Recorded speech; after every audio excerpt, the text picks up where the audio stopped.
Hello everyone, welcome back to Powerful Nothing, a Magic the Gathering Cube podcast. I'm your host Dan, better known on the set as 2SweetMTG, and as always, I'm joined by my co-host James. How's it going, dude? You all good? Yeah, it's going well. We're more than halfway through our Modern Horizons set review marathon, so we're making some progress. Awesome, yeah. Today we're at episode 4 of 5 for our Cube set review for Modern Horizons 3.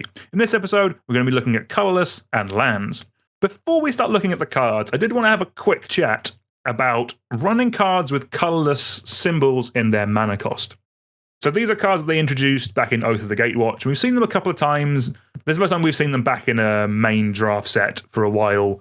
So I thought it was just worth touching on it before we jump into the set review, because we're going to be talking about a lot of cards with this mechanic. So importantly, with these cards with colourless symbols in their mana cost, you have to have a colourless source to cast them. It's not like generic. You can't use one of any colour. It has to be a colourless source. So to run them in your cube, you have to be able to support them. So that means running things like colourless rocks. So like a Soul Ring, for example, is the best example of a colourless rock. Power level wise, it could be quite it could be a little high for some cubes, but that's an example. Things like Mind Stone, for example, are perfect for generating that colour of mana. You also can do things like swapping signets if you're running them to running talismans, because they all generate colourless mana. If you're running mana dorks, you can run things like Boreal Druid. It's like I think it's a snow elf that taps for a colourless rather than tapping for a green. Normally that's a downside, but in a cube where you're supporting colourless creatures, it is an upside. And then the last options you can do is you can run wastes. In this set, and in Oath of the Gatewatch, you had to draft your wastes. They weren't available to you. But this is cube, we can do what we want. Realistically, no one is going to be putting wastes in their cube. If you're going deep with this mechanic, rather than just a couple of cards, if you're going deep and running a lot of these cards, then I would consider running wastes as effectively your sixth colour of mana. That's kind of how you might need to think about them if you're running a lot of them. That goes for the cards that we're talking about in this set. It goes for some of the cool cards from Oath of the Gatewatch. There was a bunch there. Honestly, I think if you're running these cards, you really need to be thinking about this, because a lot of these cards won't do anything without that level of support. So that's kind of one of the reasons I wanted to have this little chat at the start. James, what do you think about colourless cards and just being able to play them in the first place? Interesting. I think it's kind of an underexplored mechanic in Cube, right? Because we had it in Oath of the Gatewatch, and there were some cards that were good enough for Cube if you could make the colourless mana, things like Fort Not Seer, Reality Smasher, but there kind of weren't enough for it to be worth the effort in most cases, right? Yeah. But with this set, there probably are. So I think the good news is that it's not difficult to get quite a good number into your cube for free, essentially. Things like running talismans instead of signets. Firstly, I like talismans anyway. Signets can be quite annoying. But talismans just give you a source of colourless for free on a card you'd be interested in running anyway. Similarly, just picking which dual lands you choose. So like the pain lands, like Lanoir Waste, etc., Shivan Reef, that whole cycle. You can pay a life to tap for mana of one of the two colours, but you can also just tap them for a colourless anytime. That's another nice way to get more colourless mana into your cube at a pretty low cost on a already perfectly fine untapped dual land. And I think that will get you there on sort of cards that require just one colourless pip and aren't super, super cheap. I think that can get you to being able to cast Fort Not Seer pretty reliably. Basically, you just need to think of it as I'm splashing colourless in this deck. Cards where it's like you need it really early or it costs 2 colourless pips, those I think you kind of have to work a bit harder for. I think putting wastes in the basic lands box is a pretty nice idea, and just let people have as many as they want during deck building.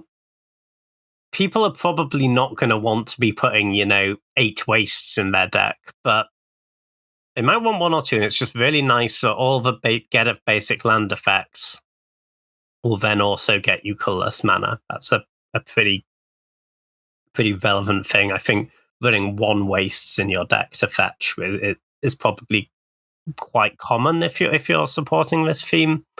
But yeah, I think it's definitely very doable if the payoffs are there. I've just realised I'm going to have to get a load of snow wastes now, aren't I? If I'm running on these cards, because mine are my basics are snow basics, and there are snow covered wastes in this set, but that's something I'll have to worry about. Right, so yeah, that was good. I think that was worth going over. Let's actually talk about some of these colourless cards. James, you want to take it away with our first colourless card of the day? Sure. So first up, we have Emrakul, the World Anew. This is 12 colourless mana for a 12/12 legendary creature Eldrazi. When you cast this spell, gain control of all creatures target player controls. I'd recommend targeting your opponent in most circumstances. Seems reasonable. It has flying, protection from spells and from permanents that were cast this turn. It's actually pretty relevant. I think you can't solitude this, for example. And when Emrakul, the World Anew, leaves the battlefield, sacrifice all creatures you control. It also has a madness cost for 6 colourless mana. It's not generic mana, you need 6 colourless pips.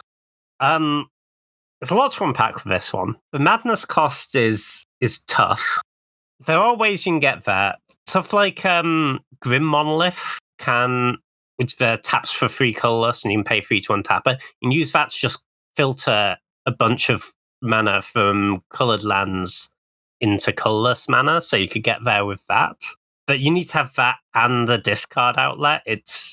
It'll come up if you have those cards in your deck, but I wouldn't be relying on doing that consistently. The cast trigger is obviously very powerful, and it is really, really hard to kill.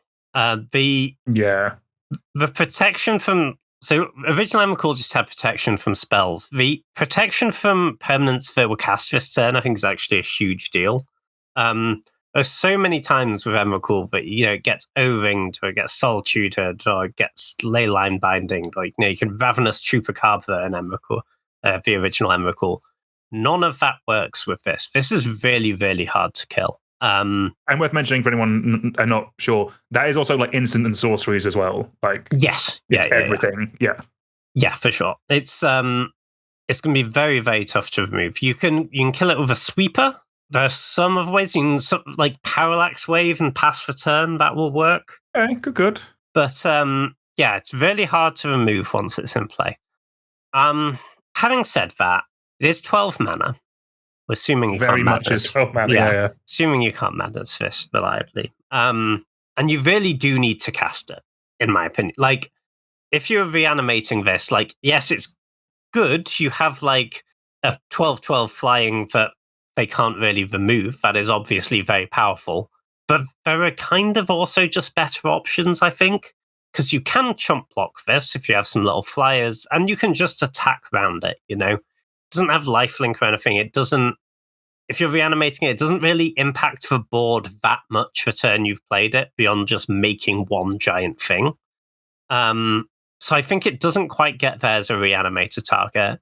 It doesn't get there as a sneak target. It just hits them for 12 and then makes you sacrifice all your other creatures as well when it goes away. So I'd say definitely not a sneak target. So that really just leaves us at casting it. It's great with channel, but kind of beyond that, I'm not quite seeing it unless you're actually in a spot where you think you can madness this. It seems a little bit tough to me. What do you think? Yeah, I do completely agree. So as kind of a spoiler, this is the only of the new Titans that we're talking about in today's video. And that's kind of because these are all fixed for Modern. They are all, like, the other ones especially have, like, this one I think if you get it into play is still, like, really big and really annoying. Like, it doesn't have, you can't have, it's hard to give it trample as well because it has protection from your stuff as well, which is kind of frustrating. But like it will still be a really big annoying creature. So like it's not the end of the world if you do sneak attack it in or something like that. Look, like it's still big and can still crunch in for a bunch of damage. All of the other ones like Kozilek and Ulamog, they all have effects that really care about you casting them and don't really do a great deal apart from being beaters, which I think are worse than this if you don't cast them. And the biggest issue is that we're Cube. We can run all of the other Eldrazi, like the old ones with Annihilator are just so much more backbreaking. They can really just end you. Like you compare this to original Emrakul, or you compare any of the other Titans to any of the Titans previously printed. Even like the second round ones, they still I think that they've definitely kind of gone down in power level as we're going on with these Titans, basically. Like the first Emrakul is just way more powerful. This at a raw level. The second Emrakul, the one with cost reduction based around like Delirium, like spell types in your graveyard, that has cost reduction built in. That means that it's actually castable. All the new ones are all 10 to 12 mana, very hard to cast, and don't do a great deal if you don't cast them. Like, they're not good cheat targets, they're not good single targets, so it makes them all really tricky. This is this with the madness. I want to be in a world where this is easily madnessable, but again, yeah, as you've said, like effectively, like, are you just like a mono black deck, but it's a mono black waste deck with like a load with like ancient tombs and that kind of stuff and some discard effects? Is that the only way that you can see actually madnessing this into play? And is that in any way good enough to run this card? I mean, I guess, and you have the rocks that just produce a lot of Colourless, right? You've got like, outside of the really busted, solving Mana Vault, Mana Crypt, like Grim Monolith is a lot of Colourless mana. Just like one Power Stone and that stuff. Or Thran Dynamo, I think you mentioned earlier, is the other just really solid one. Yeah. I think I said Grim Monolith earlier, maybe I meant Basalt Monolith. But yeah, both of the monoliths are very good. I'm sure like you could build towards it and it would be possible, but it's just that, it's not just making 6 colorless mana, you also need a discard outlet, right? It is a lot of work. I'd love to see it happen, put it that way. What do you think about maybe in a slightly slower cube? Is there a world where you can just really lean into the Eldrazi theme and you run like Eldrazi Temple and Temple of the False God and all your like 1 Power Stone, slightly slower mana rocks that tap for a bunch of colorless mana, and your Ancient Tomb and your City of Traitors, and you can just like fairly ramp up to a bunch of mana? There probably is. It very much depends on the speed of the cube. That can definitely exist. I think balancing that is going to be very difficult, just because what do your other decks look like? Because like, they sure can't be playing creatures in like the first 3 turns of the game, I'll tell you that. Yeah, exactly. Like, there is a land in this set that adds to that. Like if you had all of them and but just seeing them, and maybe you can run like Kozilek for turn, and there are a couple of like interesting Eldrazi payoffs, right? My gut is that it's very tricky to do. Like I think our next card could help that a little bit, but it's also still a very expensive spell. Like, it's basically like, I think it's a deck that's full of ramp and also full of cost reducers as well. So things that make your colorless spells cost like 1 or 2 generic less as well as combined with ramp. Like, it's basically like the whole deck is built around casting these, or effects that let you cast the spell might be the way to do it. Yeah. I think something like Aetherworks Marvel, because I think that lets you cast a spell if you pay 6 energy, something like that. Yeah, you could do that, and then you probably, at the point where you have 1 million of these big Eldrazi Titans in a cube, you can then start playing stuff like Monster Manual, stuff like Elvish Piper, as like alternative ways you can cheat them in, and it's just like, here's a bunch of fatties, figure out there's a variety of ways you could try and put them onto the battlefield, have fun with it. But yeah, so I think it would have to be in a cube that is slightly slower than many cubes are these days. Again, this can be an aside, or we can put it like are there any other effects that let you cast a spell without like effects that let you cast spells without paying their mana costs? That's got to be the world. But one of the issues is they're all colorless, so you can't dream halls them, which kind of sucks. Yeah, and then there are just some kind of interesting Eldrazi payoff cards. Like there's one in the new set that it's like a 2-mana 2/2, makes your colorless spells with CMC 7 or greater cost 1 less and buffs your colorless creatures. There's also stuff like Forsaken Monument, which is whenever you tap a permanent for colorless, you add an additional one.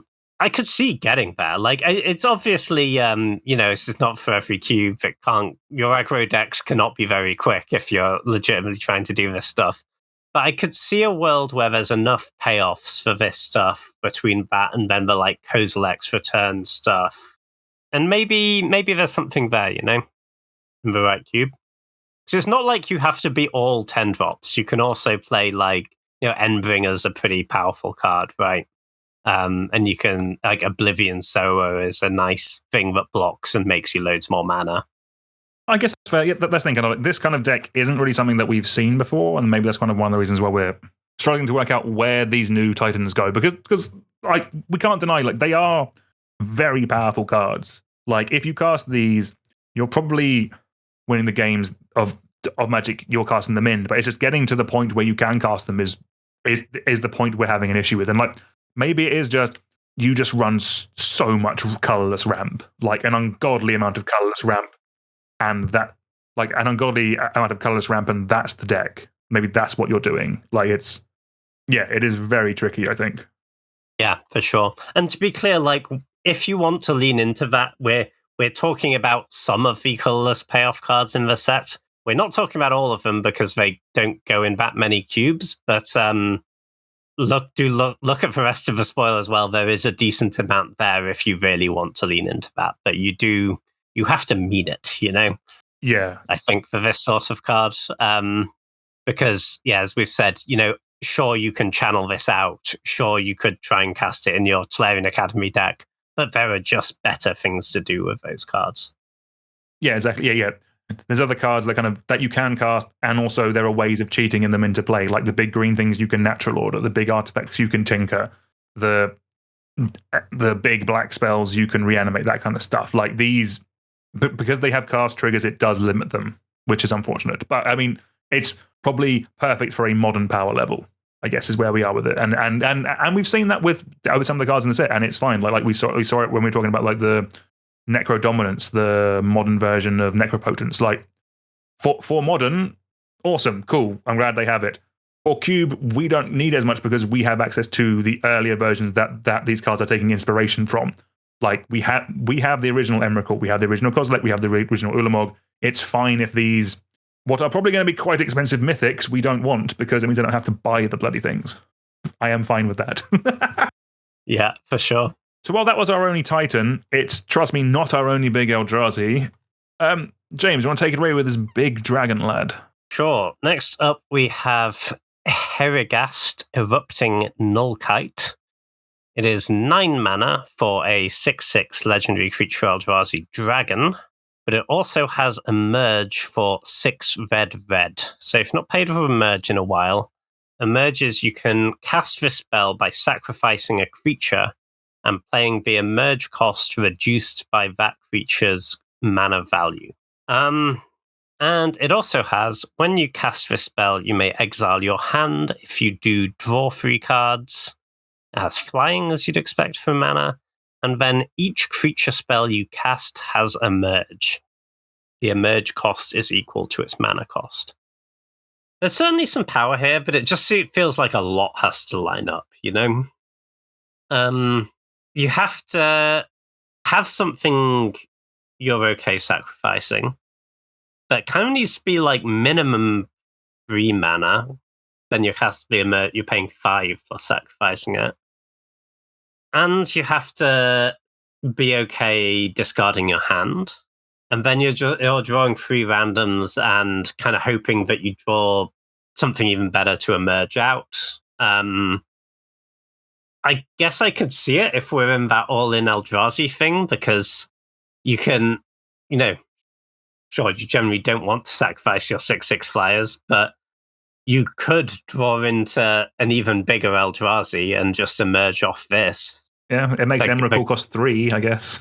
Yeah. certainly something. In most cubes, I don't really like this if we're not really into the Eldrazi thing. I just think, I can imagine draws where it would be really good, but I just feel like a lot has to line up here for it to really go off, and we can just play cards that are more consistently good. No, I would agree with that. I think this one is a little tricky. It is just so expensive, and yeah, you similarly to the last one, you do need so much ramp. I think this is cool. I think I could see this being a cool commander. I was thinking of this and something like Scuttling Doom Engine. That's a 6-mana 6/6 that has a sort of trample ability, but probably when it dies, it deals 6 damage to target opponent or planeswalker. So big things like big artifacts or big color spells that want to die are kind of cool. Like Wormcoil Engine, for example. That's a good thing with this to emerge from. I could see I could like this after a Wormcoil Engine, something like that. It just depends.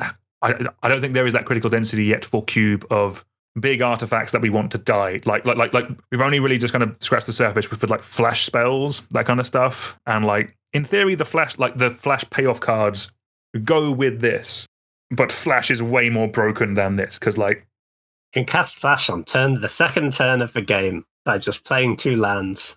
Yeah. This just needs a lot of work, and this doesn't fill a hole that we need. All my notes are you could play it in a sneak attack deck, but you're not sneak attacking it in. You're kind of getting value afterwards, but it's kind of you're already doing the thing at that point. You're already doing the sneak attack thing. All the cards that this kind of goes with. This is in theory something you could cheat into play, but every other effect, or there are so many creatures that do that thing better. So there are better sneak attack targets, there are better show and tell targets, there are better flash targets, all this kind of stuff. Yeah, it's really pretty mopey if you're not getting the cast trigger.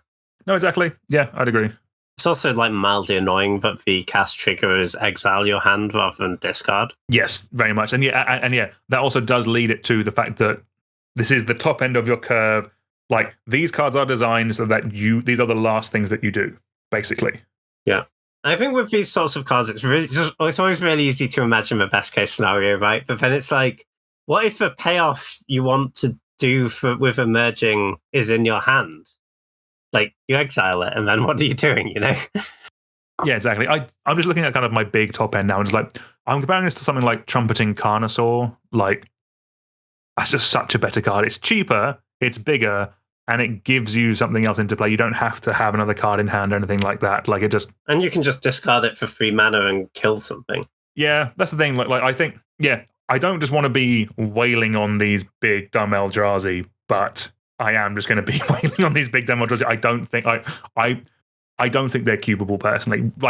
In a cube as we know it. Me and James were talking about doing a follow-up episode at some point where we talk about getting some of these mechanics. Maybe we'll look at Colourless and kind of or specifically these big Eldrazi. Maybe I'll go away and put together a 20 card package that you can add, and we'll talk about it on the show, and we'll see how good it is. We'll see if we'll see if we think it could actually work and thrive. That's how we'll work this out.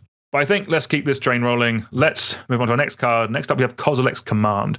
This is X colorless for a Kindred instant Eldrazi. So Kindred was previously tribal. I'm pretty positive they have just renamed that rather than being a new type. So this only really comes up for things like Tarmogoyf. It'll count as an additional type in the graveyard, or also things that make your Eldrazi spells cost cheaper, for example. This will be affected by that because it is an Eldrazi spell. That's kind of what the Kindred part of it does. But the spell itself, when you cast it, you can do 2 things. So target player creates X 01 colorless Eldrazi spawn tokens. With sacrifice this creature, add a generic mana. It has target player scries X, then draws a card. Exile target creature with mana value X or less, or exile up to X target cards from graveyards. So this is a very flexible card if you're able to cast it.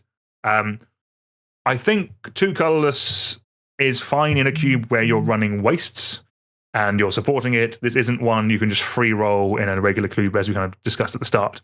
The main thing you're probably hoping to do with this is exile a creature and then probably scry. I don't think you're super happy just making a bunch of 01 colorless spawns with that, because you're kind of effectively just making some treasure or something like that, that's not really what this card's for. And then the exile some cards from graveyards will be nice utility when it comes up. It is an instant, so you can kind of get someone with that. But again, like this, to be happy with this, I think you need to be in a big green ramp deck or playing things like the Thran Dynamos on top of your wastes to really be happy with it. This does feel like just power level this card, it does feel like one more for a more budget, lower power level cube. I don't think that this is getting into the higher power level cubes, but like I guess like a modern power level cube, something like that, this could be perfectly fine and is just a big expel for your, I guess, if you are trying the big Eldrazi deck. I think that's probably the place for it, is that like slower cube, big Eldrazi deck thing. Because outside of that, it just feels pretty inefficient. Like, even if you ignore the hurdle of having to make colorless, like what's the good scenario you're looking for in just like a value sense? Like, spend 5 mana to kill a 3-drop and draw a card for a bit of selection. Like, it's okay, but it's not great, is it? And that mana cost is not going to be trivial in most cases. I could kind of see it if maybe this in your big Eldrazi deck is kind of the bridge card where you go like kill your thing, make a bunch of spawn, and then next turn I untap and cast my big Eldrazi. Guess that's kind of a use case. Yeah, I can see that. Yeah, it is a way of getting you to more bigger Eldrazi later on. Yeah, Eldrazi beget Eldrazi. Nice. Well, we have one more Eldrazi to talk about today, and this one's probably castable. Let's go. We found one. We've got a baby Eldrazi. Next up, we have Wastscape Battle Mage. This is 1 and a colorless for a 2/2 creature Eldrazi wizard. It has kicker for a green and or 1 and a blue. And when you cast this spell, if it was kicked with its green kicker, you exile target artifact or enchantment an opponent controls. And when you cast this spell, if it was kicked with its 1 and a blue kicker, return target creature an opponent controls to its owner's hand. This is like a solid little value guy. If obviously you kind of need to be leaning into the Eldrazi thing pretty heavily because it requires colorless mana and relatively early. Like, sure, you're not playing this on turn 2 that often, but you do want to be able to cast this on turn 3 if they have a good thing to blow up. But if that's easy for you, then what you have here is like kind of a better Rex Age in some ways. See, there's upsides and downsides of it being a cast trigger versus an ETB. The upside obviously being if they counter the spell, you still get your effects, but it doesn't do anything to flicker this. But yeah, that's solid value. The blue one is, I would guess you're actually a bit more here for the Rex Age bit than the blue bit because paying 4 for a Mana War just isn't great. But when you need the Mana War, it's really nice flexibility to have, and you can do both if you have more mana. Yeah, if you're doing the Eldrazi thing, this seems like a nice little role player. Yeah, if you have that in your cube, then I think this is pretty solid. Just because, my notes are it's a Rex Sage and a Mana War taped together, and those are 2 playable cards. Like Mana War, less so, but if it's attached to a Rex Sage, then I am much more higher for it because with kicker you can do both, so that you could get quite a bit of value out of this card if you cast it late game. Yeah, I think it's just a solid role player. It's also a common. It's also a uncommon, so could see some play at Peasant if you're trying the Eldrazi section there. It actually aesthetically takes inspiration from Mana War and Rex Age in some ways as well. It looks like it, yeah. Not really in a way that makes it a tremendously good-looking Eldrazi, but No, they're all very ugly. Yeah, aren't they really are. Yeah, the beauty contest between Eldrazi and Lurgoyfs is not a high-quality one, but it's certainly competitive. Well, from an ugly card to... Well, this one's pretty anyway. Next up, we're going to Bountiful Landscape. This is part of a cycle of cards. I'll read out this one. This is the Teamer one, but there is a full cycle here for each of the 3 color pairs. The Bountiful Landscape is a land that taps to add a colorless mana. You can tap it and sacrifice it to search your library for a basic forest, island, or mountain card, put it onto the battlefield, tap, then shuffle, and it has cycling for green, blue, and a red. And remember, there is a full cycle of these. So there's a Sultai one, there's an Abzan one. Every 3-color pair is here. So this is one of the ways to support colorless matters, especially at lower powered level cubes. Like if you were running your Wastegate Battle Mage in your Peasant cube, then you are probably running this full cycle of lands to support it. I personally think these are actually slam dunks in Pauper and Peasant.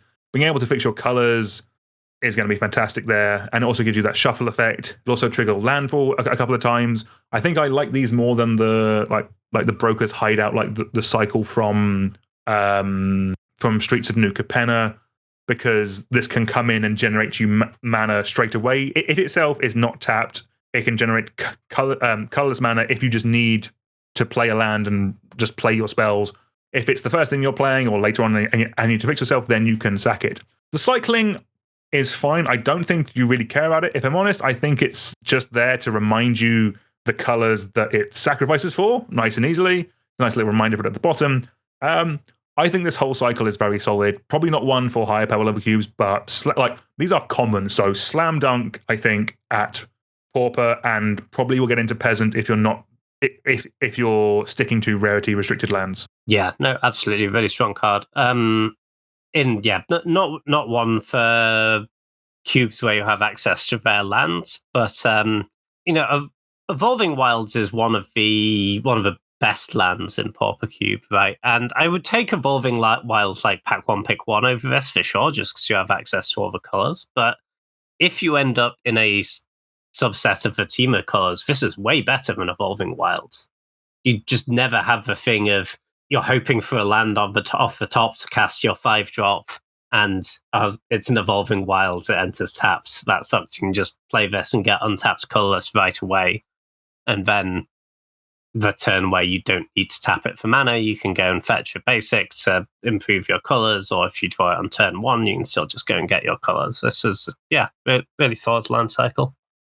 And the cycling isn't a huge part of it, but it is nice that when you draw this in the late game and you have all your colors, you can just cycle it away. Yeah. It's a nice little freebie to have on it, I think. So yeah, very good. And I absolutely agree with the point about having the colors on the card. I found it incredibly annoying with the Broker's Hideout cycle, but I could never remember the names because who knows what Broker's is, and got to read all the text every time. It's dreadful. Yeah, just have it printed nice and easy on the bottom of the card. Love that. Yeah, for real.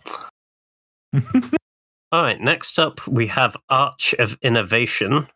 This is a land that enters the battlefield tapped unless you control an island.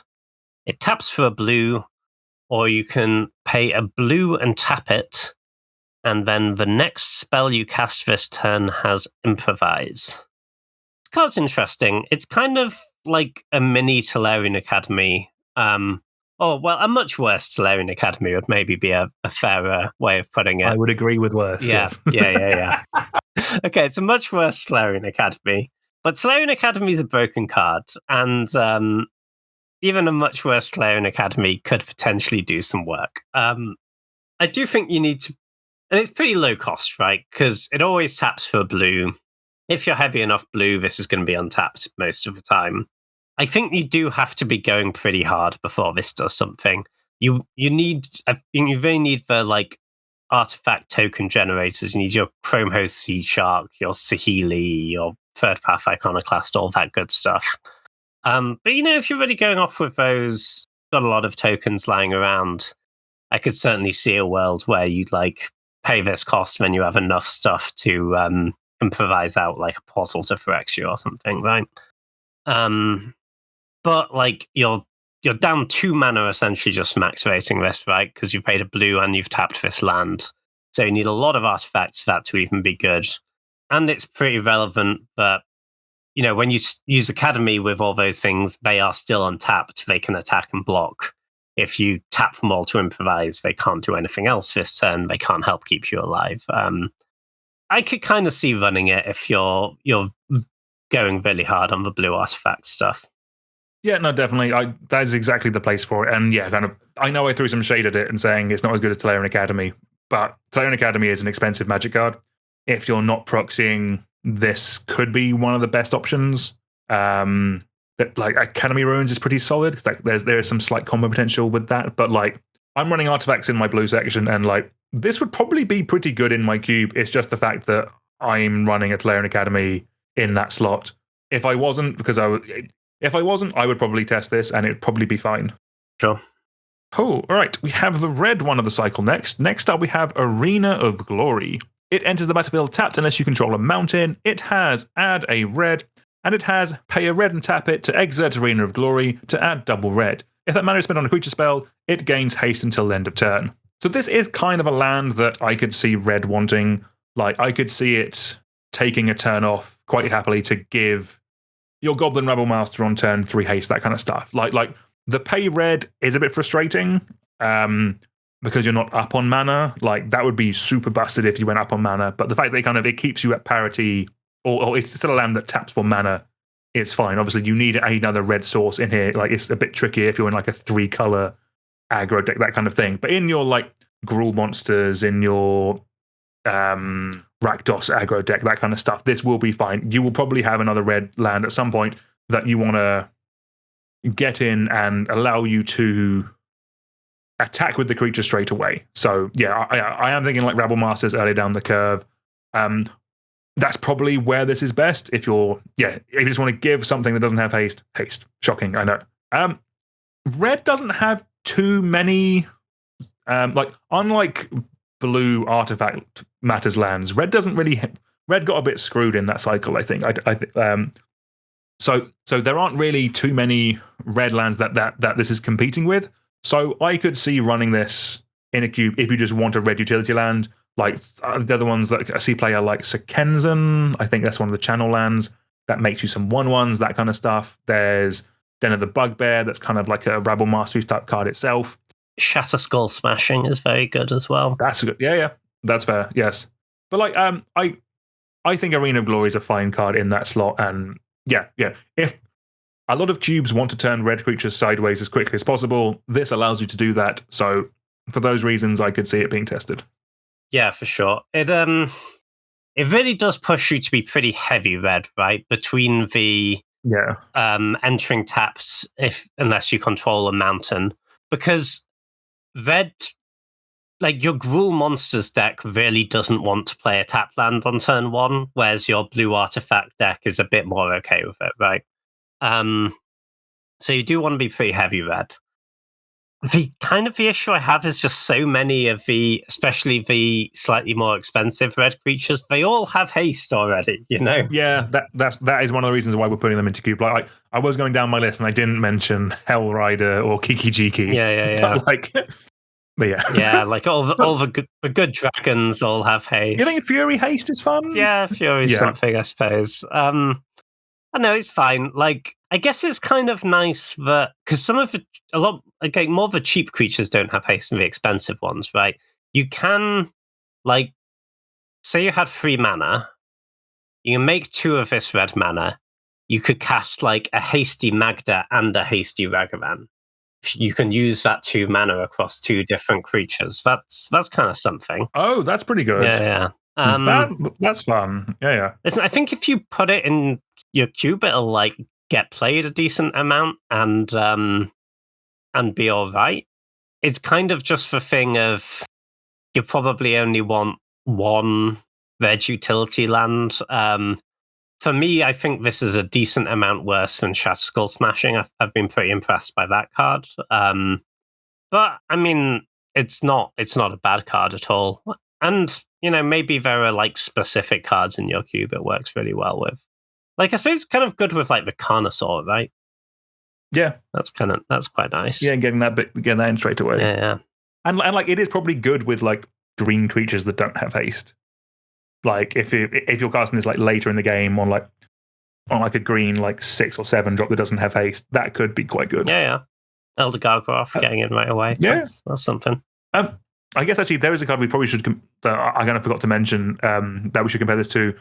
There's Hanweir Hanweir Battlements, which is a land that taps to add a colorless and then has the pay a red target creature against haste until end of turn, but but more importantly, can meld with Hanwig Garrison to make a 7/4 massive creature. That's very cool. Do you think this is better than Hanwig Battlements if you just want the ability to give a creature haste? Yeah, I think this is way better than Hanwig Battlements because that card doesn't let you attack with a creature sooner. Because, like, if it's in your opening hand, it costs you mana to give it haste. So it's you would have to delay playing the creature if the creature was in your opening hand. Like, yeah, sure, it's good late game, absolutely, if you draw your creature has haste. But this can actually haste out a creature early in the game and is just way lower cost, right? Because it's not a colorless land. It just taps for a red. So yes, I do like it over that card. No, fair. Yeah, that makes sense. Cool. I think that went well, seeing as I didn't see the fact you had to pay a red to do the exert part, but yeah. Nice. All right. Do you want to take it away with the white one in the cycle, James? Sure. The white one in the cycle is Monumental Henge. This enters the battlefield tapped unless you control a plains. It taps for a white, and you can pay 2 white and tap it to look at the top 5 cards of your library. You may reveal a historic card from among them and put it into your hand, with the rest on the bottom in a random order. It's a nice little value engine. I think it actually goes best in like white aggro decks because you just have a ton of legends in those decks. And obviously it works with planeswalkers, it hits artifact. I think you'll hit quite a lot of time in your average white aggressive deck. And it's pretty low cost to play in those decks. You're just going to have a ton of planes. So it's going to be untapped the vast majority of the time. Really nothing bad to say about it. But again, will be how many of the utility lands you want. If you're running Caracas in your cube, like obviously that's way better. I can see the argument that some people don't think Caracas is that fun. Caracas is fun. That's my point of view as well. But or if you're, it's an expensive card, you might not want to run it for a whole variety of reasons. Just power level is a very powerful card. If you're looking for a white utility land, I think this is a really good one. I actually like this more than like Emeria's Call, for example, which is the white MDFC. Yeah, it's the one that makes a bunch of angels, yeah.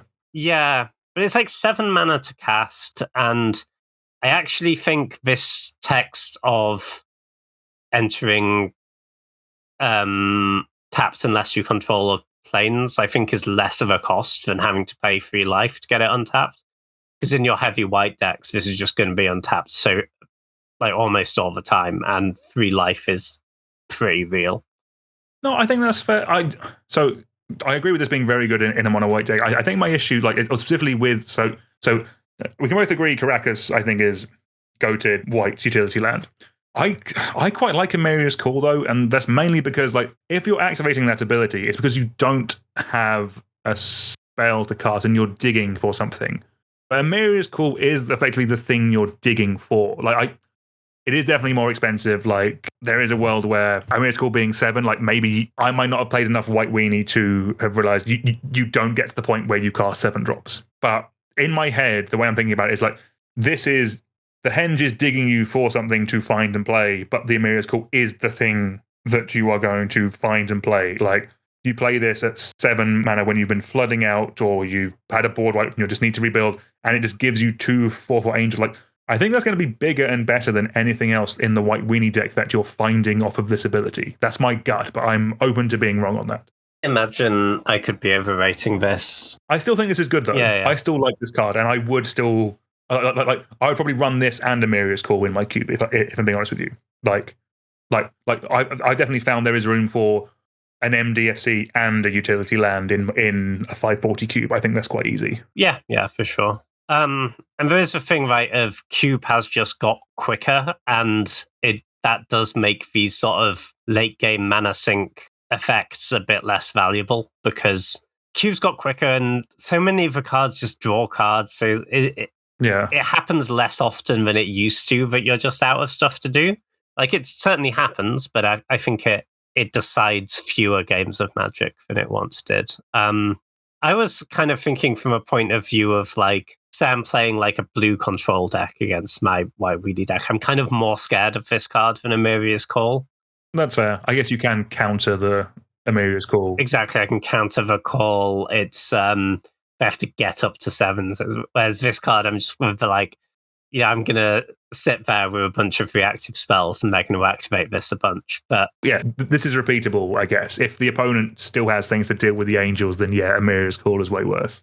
Yeah, it makes sense. Yeah, cool, interesting card, like it. All right, we have the green one in the cycle next. Next up, we have Shifting Woodland. It is a land that enters the battlefield tapped unless you control a forest. It has tap and add a green, and it has Delirium and pay 2 green. Shifting Woodland comes a copy of target permanent card in your graveyard until end of turn. Activate only if there are 4 or more card types among cards in your graveyard. So I really like this card. This is great in any self-mill deck, and because it can just become the best thing in your graveyard later on in the game. And with those self-mill decks, it will power the Delirium, so you're going to be able to turn it on and activate it. Yeah, if you're doing any self-milling things with things like Round Excavator or Life from the Loam, works really nicely. Also, works really nicely as another way of activating Dark Depths, if I'm not mistaken. If Dark Depths is in your graveyard, you can make Shifting Woodland a copy of it. It has no counters on it, so you get your big squid monster. We have actually had quite a few ways of activating Dark Depths recently. That's not actually something that we're lacking. It's more we are lacking the second copy of Dark Depths. That is kind of actually the main issue with that deck. There's been a ton of cool ways of activating it, but in my 540 cube, I only have 1 Dark Depths. A really low cost way, though, right? Like, you just have to put this land in your deck, but taps for a green anyway, yeah. Yeah, and that's what's nice about this is like this is the high top end is, yeah, you get a 2020 squiddly fish, but this will, if you're not doing that and you're just doing a bit of self-milling, this can just become like this can become like your Woodfall Primus if you mill it. This can become a Primeval Titan if you mill it. Like that 4 mana. There's very easy to see a world where you're going up in terms of mana by doing that, and then you only need to do that once or twice, and you can kill your opponent. Like I think this is pretty good. I quite like this card. Yeah, if you're doing self-milling, or if you have self-milling in your cube, I would probably consider running this land.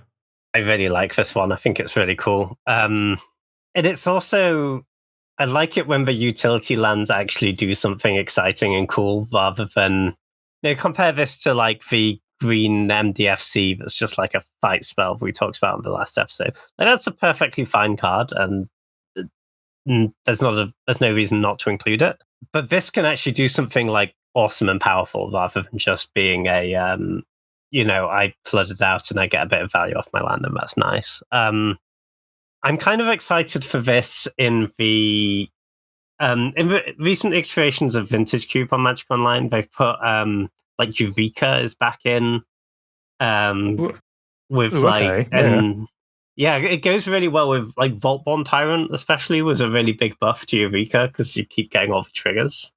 And like Oath of Druids, and then you play some reanimation spells as well, and you just have all these fatties. I think this could be kind of phenomenal in that deck, because like you'll just end up with like an Archon in your graveyard, and then you turn this into an Archon and attack them. It's also kind of cool that the ability is not sorcery speed.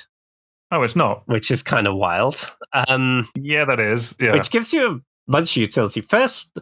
Firstly, you can just do it and block.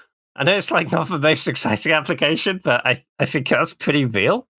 You can also respond to like if an Emrakul goes in your graveyard, you can respond to the shuffle trigger and turn this into an Emrakul. It's an instant speed one. Yeah, that's hot. Yeah, that's you can hot. do the shallow grave thing. That's cool. Yeah, I really like that. Yeah. And it's just like, it doesn't sacrifice itself. It doesn't exile the card or anything. It just becomes a copy of the permanent. So, if you do the Archon thing, you hit them with the Archon. If they're still alive, you just do it again next turn. I've also just realized that the Delirium cost isn't a tap ability. So you can tap this to pay for 1 of the green. I mean, then it would be tapped as a creature, though. So it would. But, does that work with Dark Depths? Yeah, that works with Dark Depths for sure. Because the Dark Depths goes away, and then you get the squiddly fish exactly. Afterwards. Yeah, only 3 mana for that. That's hot. I love that. Yeah, is Dark Depths legal in Modern? I'm assuming not. No, sadly not. Okay, reasonable. Honestly, I think it would be a really cool thing for them to print into Modern, because like It definitely wouldn't be too good. Like, it's all solitudes and leyline bindings in Modern, right? It's been printed into Modern, it's just banned. Oh, really? Oh, they should unban it. But yeah, no, this card's sick. I'm putting it in my cube. No one can stop me. Same, 100%. Love it. Okay, moving on to the black one in this cycle, we have Spymaster's Vault. It is land that enters the battlefield tapped unless you control a swamp. It taps for black mana, and you can play a black and tap it, and target creature you control connives X, where X is the number of creatures that died this turn. If you don't remember connive, that is, you draw X cards, then discard X cards, you put a +1/+1 counter on the creature for each non-land card discarded this way. This isn't one I'm just chucking into any cube. I don't think just hoping they kill your creature and then you get to connive onto another creature is really very exciting. But I am kind of interested if you're doing aristocrat stuff and you can actually enable this. Like, if you just have a lot of fodder lying around, you sack a couple of creatures you want to anyway, but you don't have enough to kill them, and just getting a connive, you grow a creature. You can also like sack stuff before blocks and then grow a creature and then block with it. It's instant speed as well. You can even do this in combat. It's I could see it having some good applications in an aristocrat's deck, but if your cube isn't supporting that, I'd probably give this one a pass. No, I'd agree. Like, yeah, aristocrats is definitely where this is best, but kind of the issue then is that we have a couple of lands that are better for the aristocrat deck. Like, obviously, this is if you're not worried about budget, but like Phyrexian Tower, which is actually also, I think, printed in this. It's been reprinted in this set. Yeah, which hopefully makes it a little bit cheaper. A little bit. That's one of the cards that's dropped in price from. Oh, it's not as it's only $30. But yeah, that one's tap to add a colorless or tap to sacrifice a creature to add black, which I think is better for the aristocrat deck, if I'm honest with you. And that's kind of I agree. That's definitely the issue with this card. But yeah, no, it's definitely cool. If it's cheap and you're running aristocrats, I think give it a go. But otherwise, maybe get like a gold border Phyrexian Tower or Proxid or something like that. That's more what you want. All right, next up we have Ugin's Labyrinth. This is a land with imprint, which means when it enters the battlefield, you may exile a colorless card with mana value 7 or greater from your hand. You can tap it to add a colorless. If a card is exiled with Ugin's Labyrinth, add 2 colorless instead, or it has tap to return the exiled card to its owner's hand. So, I'm just going to say this is not another copy of Ancient Tomb, but it's as good as we're probably going to get nowadays. In Constructed, I think this will be good, where you can have multiples of these, you can have multiple big things. In that deck, you will regularly be able to make this tap for 2 mana. In those situations, it's going to be really good, because if you can do it, it's effectively an Ancient Tomb with no downside. You're not losing life. And then you can also just get the land back later when you have enough mana to cast things normally. In Cube, I'm not sure about this, because you're only going to have one of these in your cube, you're only going to have one of these in your deck, and you're not going to have that many big creatures in your deck. Like even if you are the big cheating to play creature deck, or even the big mana value deck where you're casting them, you're going to have like 2 or 3 big spells, and then you have to have them in your opening hand and line up. Like, you have to have the big spell before you play this. If you play this because you need to play a land and then you draw your thing later, this only taps for a colorless mana. Like in the Eldrazi deck, if that's where you're going with this, that might still be fine, because you just need a density of these effects to give you the opportunity to make double mana.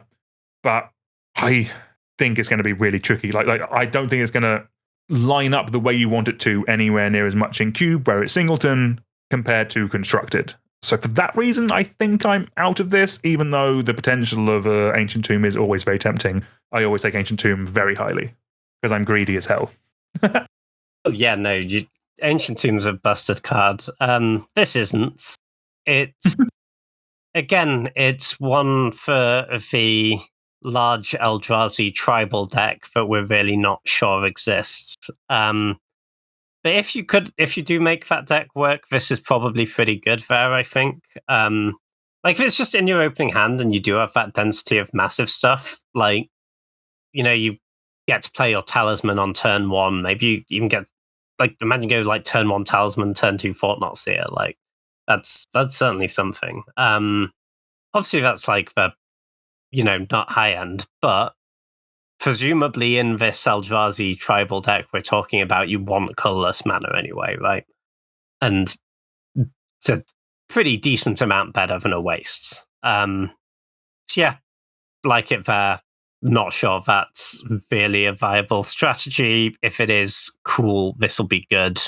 Otherwise, it's very much not Ancient Tomb. Look elsewhere. Right, we're going to move on to our last card of the day. Next up, we have Urza's Cave. This is a land, Urza's Cave. It taps to add a colorless mana, and it has pay 3 and tap it. To sacrifice Urza's Cave, search your library for a land card, put it onto the battlefield tapped, then shuffle. So this is the 8th Urza land, and you could in theory run this if you're doing the Tron thing, but I think realistically you're just running this as a land tutor that's on a land that you can also recur with your Crucible effects, which is pretty nice. Like, just this and Crucible of Worlds just keep getting the best lands out of your deck. Like, this lets you find your Wasteland, it lets you find your Strip Mine, it lets you find your Dark Depths combo. Actually, yeah. If you have this and a way to recur lands, it lets you find both parts of your Dark Depths combo, which is very nice. Or if you're just running it by yourself, it'll just find the best land in your deck. It'll find your Gaia's Cradle. Probably not finding a Triome with this, like we mentioned earlier, with something with other different lands. Like you wouldn't be finding a good utility land with this, but yeah, there's plenty of dumb, busted lands out there, like Field of the Dead, Glacial Chasm, stuff like that. That's pretty solid, actually. Like, for a utility land that just finds your other best utility lands, I think I quite like that. I mean, like I run crop rotation, I run other land tutors. Like, this seems pretty solid, actually. Yeah, I think cool that we've had a few of these search for any land effects in this set. I can see this really powering up a few decks that are just very about finding some broken land. Yeah, whether that be Dark Depths, Tolarian Academy, Gaia's Cradle. Because the thing is, stuff like Academy is not the sort of acceleration that is only good early, because Academy decks are built to use Academy tapping for a tremendous amount of mana and can keep leveraging that mana into the late game. So, like, sure, obviously it would be better to just draw your Tolarian Academy in your opening hand more times, but having a way to just go and get it, and often the Academy decks are like close to mono blue, so you can very easily afford a colorless land. Or, you're using this because, say, you've got Crucible effects and you really want to go and get a Strip Mine, right? If you've got like Crucible Fast Bond or whatever. Yeah, I think if your cube has enough powerful lands to go and get with this, I think it's a pretty good inclusion. But yeah, certainly not interested in just like, I'm going to get my Triumph. This is not here for fixing. This is here to do something degenerate with a land. No, sick. I love that. All right. No, awesome. A nice one to see us off on. Right, so that's going to do it for today. Do remember to follow the podcast and give us a 5-star review. We still have one more part. Next time, we're going to be reviewing the cards from the Commander set and discussing what we think of the set as a whole. James, pleasure as always. Thank you very much. Always good. Yeah. Nice. And if there are any cards that we've missed, let us know on Twitter at PowerfulMTG, or if you're watching on YouTube, do let us know down in the comments. Just leaves me to thank you all very much for listening. It's goodbye from me, and it's goodbye from James. Until next time, we'll see you all soon. Goodbye.